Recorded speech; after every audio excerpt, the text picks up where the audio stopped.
Before we jump into the episode, Zave and I would just love to thank everyone for their support. We had an amazing 2,300 views the last time I checked. I believe it's continuing to go up. So, Zave, do you want to say a couple words? Honestly, I'm very, very surprised and very, very grateful. I know previous highest video had about 280 views, I think, and this one's beaten it by about 2,000. So 10 times the views is incredible, and hopefully we can get similar numbers on this one and continue that. But thank you very much. Thanks for the support once again. Make sure to like and subscribe if you are enjoying, and comment some constructive criticism because Zave and I are more than happy to listen and take it into account. So once again, thank you and enjoy the video. Stones, Pebbles, and Boulders. Welcome back to Sound the Siren. I'm Xavier. I'm Dylan. Welcome back to another episode, and I've had another change of scenery. I've gone back to the old camping ground, but we're back with an AFL predictions video. We did it last year, and there'll be a video of us reacting to last year eventually. But for this week, we'll be predicting this season. And before we get into the AFL, I know Zave did have a question about the NBA, so let's I've hear. got three questions for you, Dylan. Obviously, we had the All-Star weekend, so I want to touch on that really briefly. And I want to hear something that you were happy with and something you were disappointed with over the All right. All-Star. So the All-Star weekend, I'd say if I was to be disappointed with anything, I think it'd have to be the dunk contest. They didn't have much time. It was all packed into one day, which really isn't their fault. But Cassius Stanley had the most underrated dunk and only received a 44, which to me was mind-blowing. But if I had to enjoy anything, it's the battle, or not the battle, but the teammates of Steph and Dame. Two half courts to end the first half, and then Dame ends it on a half court to win, and Steph had a few in there. So the All Star game was brilliant this year, and Steph's 3 point contest effort as well was unmatched.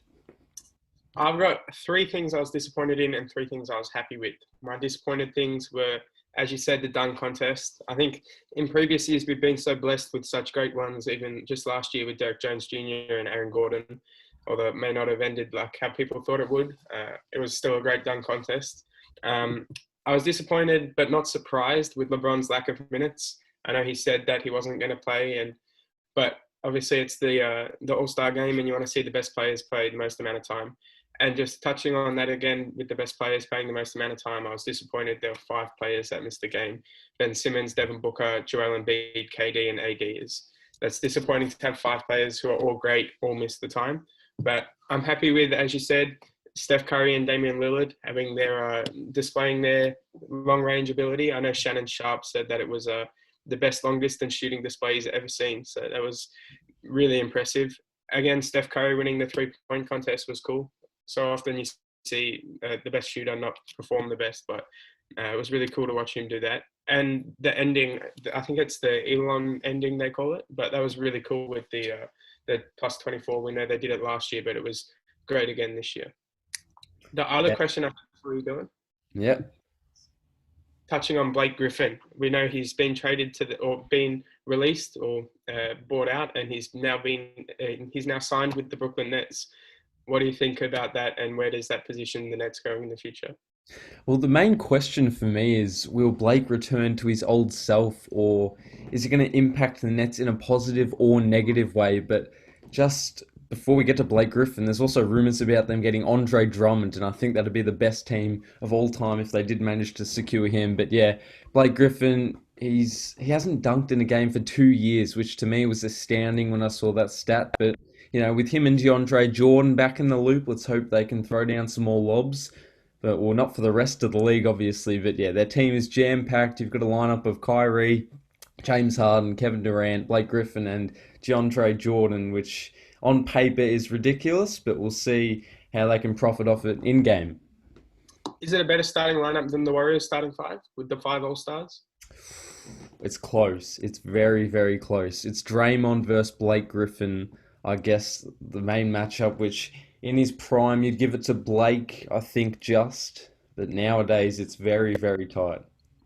I think they're the only team with five All Stars, all in the same year as well. They were all active at the same time. I'm pretty opinionated on Blake Griffin. I know we've got a friend that really likes Blake Griffin and thinks he's the best all time, but we know that not to be the case. But I think Blake isn't a great defender. He never has been and he never will be. We know he's a great athlete, but he's like one of the big barrel chested and one of the athletes with a great vertical. So, and that's not been he's a great athlete and he always will be a great athlete, but that's not historically the defenders that dominate the league. We know like the long, wiry, quick, and big wingspan is historically the defenders that play really well. And he hasn't dunked in 2 years, as you said. So we're not looking for him to go to the Nets and dunk all over like Timofey Mozgov again. And he just got bought out and he's on a veteran minimum. But I'm saying all of this just to say that I think Blake might be the player that moves the needle a little bit. Uh, People forget that he's only a year and a half removed from an All-Star season, an All-NBA season, and just about the best season of his career. So I'm 100% in on the Nets now. I think they're going to make it to the finals. I think they're definitely coming out of the East. I don't think they're going to lose by any shot. I know Stephen A. Smith thinks even if Kyrie or James Harden is injured, they're still making it out of the East. And if all three of them are healthy, there's no way they lose the championship. But I think it's 50-50 now between them and the Lakers. I definitely think Blake Griffin has closed the gap, and I think it'll be really close. Yeah, before we get into AFL, sorry about this, viewers, but we're on an NBA roll and we won't stop. But the question is, will they beat the Lakers? I think it's going to be incredibly close. I think, as I said about Blake Griffin moving the needle back to in the Nets' favor, I think Andre Drummond has the ability to do the same thing. As you said, he's been rumored to go to the Nets, but there's also a couple of rumors out there about him going to the Lakers. So, if depending on who he signs with, I think that might be my pick to win the finals. Unless the Lakers pick up Hassan Whiteside as well, because that's also been rumored, and I think he's got a lot to offer to the Lakers and can definitely improve them. Yeah, I 100% agree, but let's hope they don't turn out like the 2017 Cavs with Isaiah Thomas, Dwayne Wade, LeBron, and a few superstars in there, Kevin Love as well. But you know how that team turned out. They managed to trade, and eventually LeBron did carry them to the finals, only to get swept, unfortunately. Now, we move to the AFL, and, or should I say, Zave, should you want to say anything else? Nothing else from me. All right, we'll move to the AFL now, and the first award, the main award, the Brownlow Medal. All yours, Zave. Take it away. Now, I picked the same guy last year, and I'm going to pick him again this year. I'm probably going to pick him every year until he wins. I've got the Bont. I still think he's maybe not the best player in the league, but he's definitely top five, definitely top three. He does things no one else can do. Did you see him on the weekend, Dylan? I think he had like 32 touches and kicked 3 goals. So if they're the numbers we're going to get from him from the rest of the season, I think the Brownlow medal is definitely in his striking distance, as well as I think the Bulldogs will be better this year, which will help him out as well.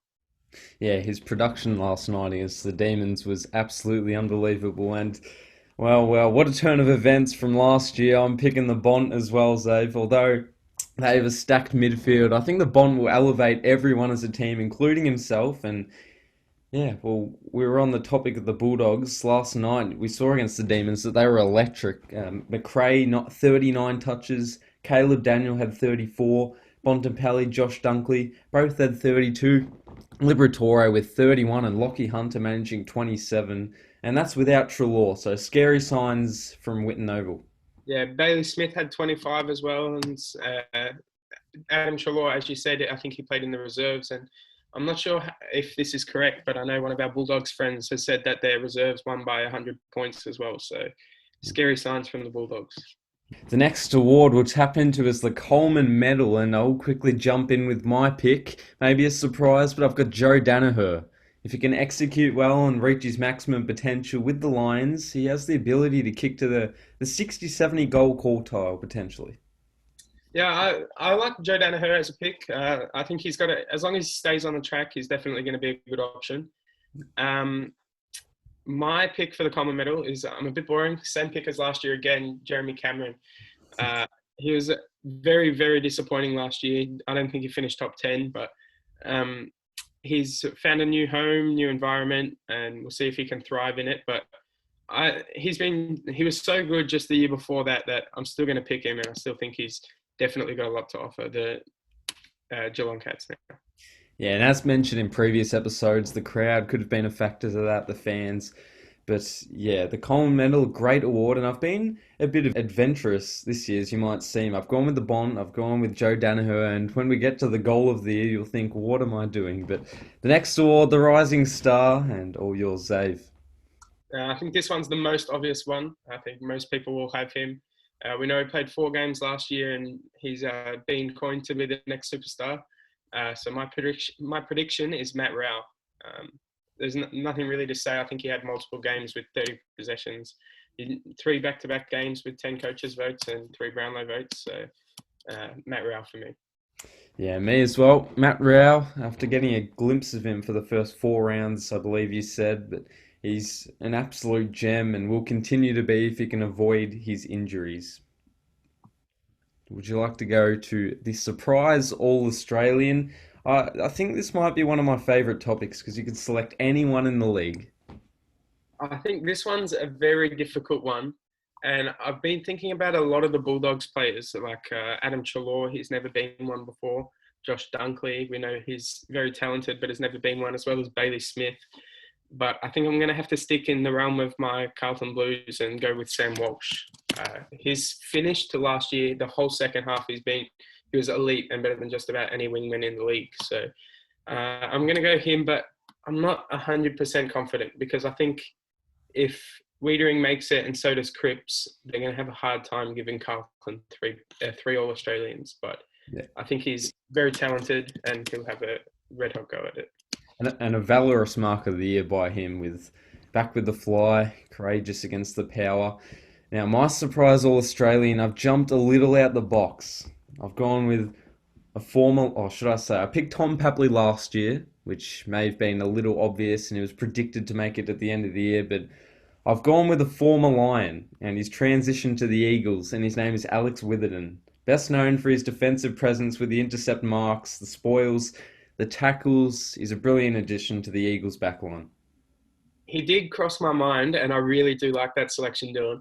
I think he's definitely a left field option, as we know he got dropped multiple times last year, but he finds the ball really, really well and he kicks it even better. So I really like that one, Dylan. All right, Zay, would you like to move to your top four going from fourth position to first position?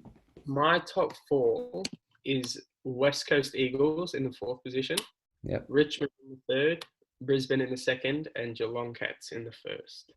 It's not necessarily representative of who I think will win it, but I think they're probably the 4 best teams in the league, and I think that they'll be the top four.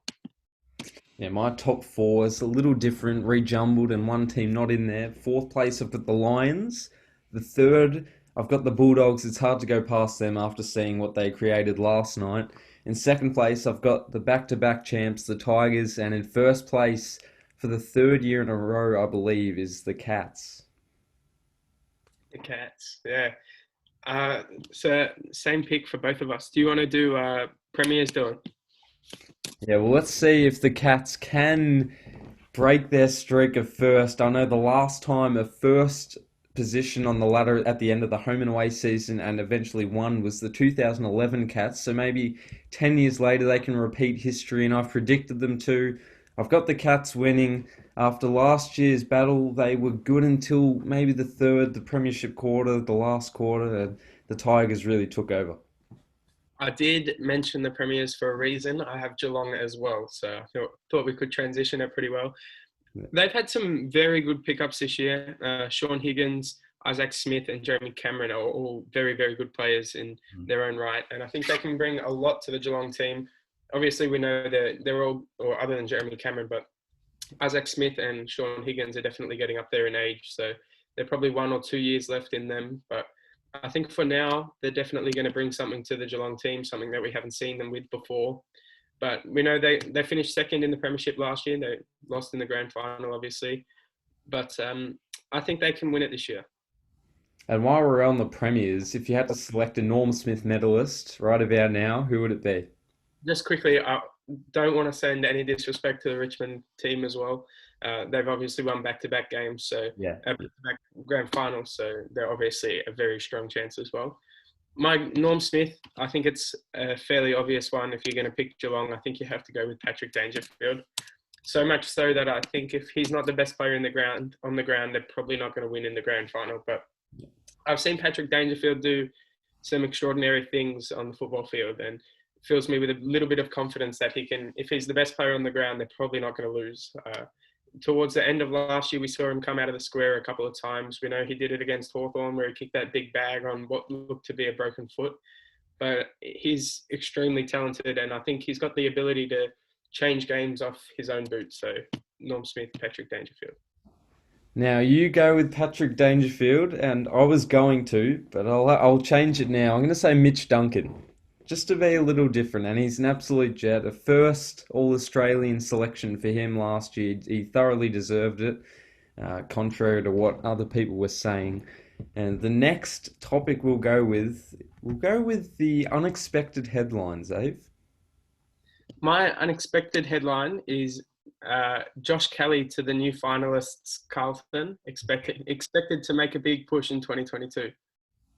All right, all right. And while we're on the Blues, how do you see them matching? I know we discussed it last episode in the tier maker, but what position would you pinpoint? Uh, for if I was a Carlton fan, or I am a Carlton fan, if I was a Carlton general manager, I'd still be looking for a midfielder. I know we've got Zach Williams, and we're planning on making him play a little bit more in the midfield this year. But uh, all the last couple of years, we've got key defenders coming out of our behind. We've got forwards Harry Mackay and Charlie Curnow when he comes back from injury. But I think our midfield depth has really lacked over the last couple of years. This year we've got more depth than we've ever had before, but we're still missing that another A grade midfielder. So I think, as I said, Josh Kelly, Marcus Bontempelli is I think a free agent this year as well. So if we got one of those two, I think it's just about done for the league. So So you'd say for this year about a seventh, eighth, ninth seed? yeah, so I think another one of our topics was a surprise finals pick. So I might be giving away a little bit too much here, but my pick for that was Carlton as well. So I think we can get eight. Yeah. All right, all right. And you know what? I actually agree with you. The Blues list, it's young, it's talented, and there's a few veterans there as well. But it'll be tragic if Zach Williams is suspended. We saw the Blues will challenge the call, and we won't find the outcome of that until I believe Sunday. Correct me if I'm wrong. I'm not sure, to be honest, but what are you, just quickly, you said first time All Australian for Mitch Duncan. It was actually first time All Australian for Cam Guthrie. Duncan wasn't an All Australian last year, but I think he was deserving. I would have had Duncan over Guthrie in my opinion, but Guthrie did make it. Do you think he deserves? Do you think he deserves to be not an All Australian? Do you think he deserves to be suspended, Williams? Well, I wasn't happy, as you can tell, as a Saints fan, knocking over Hunter Clark, but yeah, I'm not too sure. It depends. The point of contact was high. I believe they'll take that into account, but yeah, I really am unsure of how they decide these things nowadays. There's been a few questionable ones in the last few years, but yeah, I'd love to see him play round one. So hopefully he gets it taken off. Now I'm a little bit different because at the time I thought he should have been suspended because correct me if I'm wrong, but I thought it was intentional and low impact, which is still a 1 week suspension. But they graded it as careless and not intentional, and then they graded it as medium impact, which is still 1 week. But if they grade it as intentional, not intentional, then I don't think it should be a week because medium impact is the part where I've got the issue because he did hit Hunter Clark and it looked like a hard hit, and he did have the concussion test post game, but he played the rest of the full game and he was easily best on ground. So to call it medium impact is where I have the issue, but I think he should have been suspended because of the intention behind it, not because of the impact. Right. Yeah. My unexpected headline is that the Suns make finals. I've completely jumped outside the arena now. But Rao's back. They recruited well. Rory Atkins and Oleg Markov. The team is young and fast. So let's see if they can string wins together. We saw when Rao was playing, they managed to take a few away, and they were mighty impressive, I thought. But Obviously, losing Real, as I've mentioned about three times this episode, didn't help them. But my surprise finals pick, I know yours was the Blues, and mine is the Suns or the Dockers. Would you rather? All right, let's rank those three teams. Doing Dockers, Carlton, and Suns. Who would you have? Carlton first, but I didn't put them in this category because I wouldn't be surprised if they did make finals, Dave. I like that. Carlton. I think I'd have Carlton, Gold Coast, Fremantle. I think both Fremantle and Gold Coast have some good young talent coming through. And I think on my surprise All Australian, another one that I want to add is Jack Lukosius. He had a very good year Yeah. last year. Yes. If Gold Coast do make the finals, I think he'll probably be an Australian. I'm not sure if they will make it, but if he does, or if they do, I think he will. And Cam Rayner, unfortunately, did his ACL. He ruptured it, and I think he would have been one of mine as well. And it's a shame to hear the news. It was released today. He'll miss the whole season. So a big blow for the Lions. He's such a young prospect with such a high ceiling. And when he comes back, let's hope it's stronger than ever and he can prove to us that he's that number one pick, which he already has proved. He's shown his talent and his skills. And our last few categories, we've got the expected headline and the mark of the year and the goal of the goal of the year. So I'll let you go with your expected headlines, eh? My expected headline is Carlton to fall to the back-to-back premiers in round one. Obviously Richmond has a massive winning streak against Carlton at the moment. I hope we can break it. I'm not sure that we will, but um, obviously it's expected that we won't. Yeah, I've gone as a big whole year perspective, and it's very broad. It's the Crows, Kangas, or Bombers winning the wooden spoon. I know I should have pinpointed one, but these are the three I see at the bottom. And sorry to any of our viewers who are fans of these clubs and supporters of them, but that's just my take on who I think will be the bottom three. Just before I got you to rank the three young teams, I'd like you to rank those three as well, Dylan. The Bombers, Kangaroos, and the Crows. One, two, Look, I'd three. have to go the Bombers first, Mm-hmm. and then I'd go the Kangas and the Crows. I reckon I'd go Bombers, Crows, Kangaroos. I don't think the Roos have much this year. I think they're probably going to lose it for me.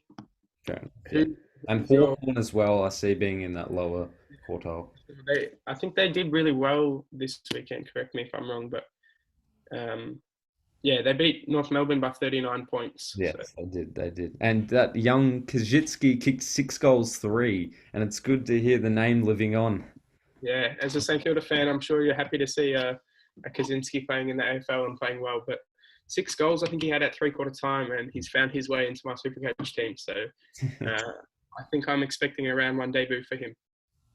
All right. And our last few categories, we'll go with the mark of the year and then the goal of the year. But before we do, say, which one would you rather?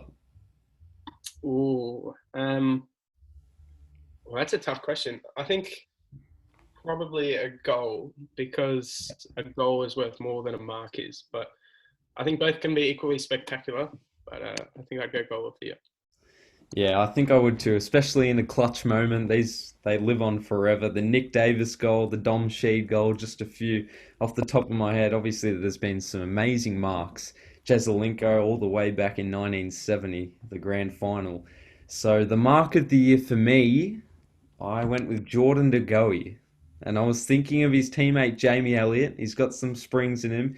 He took mark of the year, I believe, in 2014 or maybe 2013. But I've gone with his teammate Jordan De Goey. So you've gone to Goey and you're thinking of his teammate Elliot. I was thinking of his teammate Jeremy Howe. I've Mm. been pretty basic all this episode, and I'm continuing that theme by picking Howe.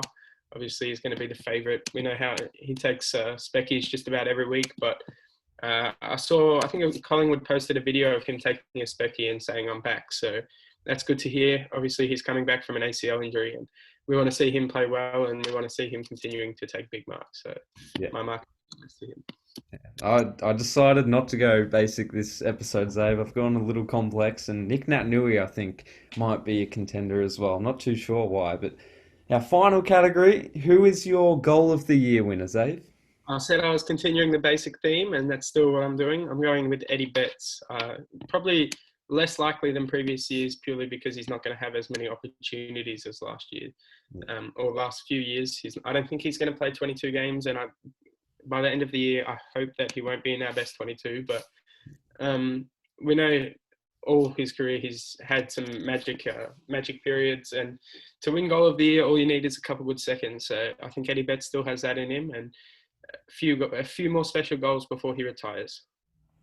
I'm surprised you didn't go with his fellow Aboriginal mate Charlie Cameron, who has kicked a few contenders in recent years. Now, this is where I said I have no confidence at all, and I've gone with Lockie Hunter. I'm not too sure why. Just a name popped into my head. He could kick a goal, and it really could be anyone. No one predicted Josh Dacos last year, and Jack Nunes, who I'd say had the runner up in the wet clutch from impossible angles. So, yeah, Lockie Hunter for me, and I'm unsure why. It's definitely a bit of a lottery. I wasn't expecting you to say Lucky Hunter, but it could be, as you said, it could be anyone. So I think not the worst pick.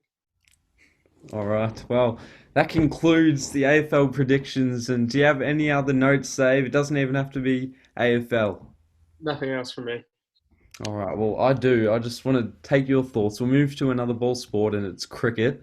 Out of the five T20 series, and what did you think of Australia's performance? I think it was a little disappointing. Um, Let me just get the scores up here. I think we won back-to-back games, the It third was, and fourth ones. yeah, 2-0, 2-2, and then they took the final one pretty comfortably in the end. Yeah, I still haven't got the scores up, but it was a little bit disappointing. Um, Obviously, as an Australian fan, especially over the last couple of years, we've been really blessed to play really good cricket. But I think anytime we lose, it's disappointing. I was less disappointed with this one than the India Test matches, but um, I don't really know. I know Finch had a couple of really good games. Maxwell played. I think the first one was really good. Yeah. I think Stoinis didn't fire as much as often, but the thing that I was most disappointed with is a lot of the times we struggled to get the runs on the board that we really needed to make a massive total and get them to really struggle against us. And I know even the fourth match, the one that we won wasn't even a massive total. We just bowled really, really, really well. Yeah. And then in the fifth game, everything on the line. We got to win this one to win the series. We didn't make runs again, and we left it up to the bowlers to win, and it's not really going to work for us. Yeah, definitely pros and cons for both sides. From an Australian point of view, I'd say Finch returning to some old form is great, and the inclusion of Riley Meredith, he managed to bowl well. And from a New Zealand perspective, Martin Guptill, who finally made a 50, he hasn't since 2019, and he managed to string together two. And I'd say Kane Williamson wasn't up to his full self, and in the final T20, they only needed about 20 runs, and he made a golden duck. So yeah, some interesting things from both sides. And in another country, India managed to beat England in their four-game series, and the pitches over there favoured the spinners like you would not believe. I'm not sure if you saw that, Zave. Yeah, again, as we're Australians commentating on an Australian sport just this episode, but um, we're going to look through everything through yellow and gold glasses, and that's obviously again disappointing for Australia because we know if England had won that game, then not Carlton, Australia would have been through to the final, but it didn't happen again. As you said, it favoured the spinners. A couple 2-day Test matches is the cause for a little bit of controversy, and I don't know. I think the idea of favouring pitches to help with spin, I don't think, or I know a lot of people are against it. I'm not as against it as many people because I know if that's it's their home field, and if they've got the best spinners in the world, which they clearly do, obviously you're going to want to favour your pitches to help with the spin bowling. Australia do the same thing. We've got the best seam bowlers, best pace bowlers in the world, so we're going to make our pitches faster and quicker, and we're going to make them swing more. So that's what we do, and they're doing the same thing for their spinners. So I think I'm not as against that as many people. Yeah, Axar Patel was brilliant, and Joe Root managed to take 5 for 8. But a big, big summer of cricket coming up. The Ashes, obviously the T20 World Cup. So I'm keen for that, and that's Really, all we have to talk about for this episode, it's been a kind of long one, but Save and I are happy to return to the weekly podcasts. So if you see this, make sure to like, subscribe, and thank you for the views of last episode. It was amazing, Save. Just on the English cricket team again, really quickly. Mm. I think it's the worst one I've seen for a while. I know we haven't played Australia, or they haven't played Australia for a while, and we haven't played them. And most of the cricket I watch is Australian cricket, but it's like 50% of their team. I don't even know who they are. I've never heard of both of their openers. I've never heard of Ollie Pope or Dan Lawrence, even though Ollie Pope is very, very good, I will say. Lawrence has been stringing together form. and Don Bass. I've never heard of him either. So it's like Great spinner, Dom Bess. 50% of their team I've never heard of. But it's pretty much Joe Root, Ben Stokes, and James Anderson. But maybe it's Australian in me saying that I don't think they're any good. But they lost to, obviously they lost to India at India, so it's not uncommon or weird for that to happen. But I don't know. I think it's the worst one I've seen for a fair while, as well as even Anderson and Broad, who didn't play in the most recent Test match, are getting older. So I don't know. I think, yeah, I don't know, but Some great journalism research maybe, done by Zave. maybe it's a piece of maybe it's telling me off for my cricket knowledge. But as I said, most of the cricket I watch is Australia. Um, I don't know if England had played Australia last year, then maybe I would have known most of their team. But yeah, I don't know. Well, here's the back end of the episode, and we usually just talk and talk and talk. So I'll Yeah, conclude the video here. Thanks for yeah, watching, and that. I hope you enjoyed. We'll see you next time.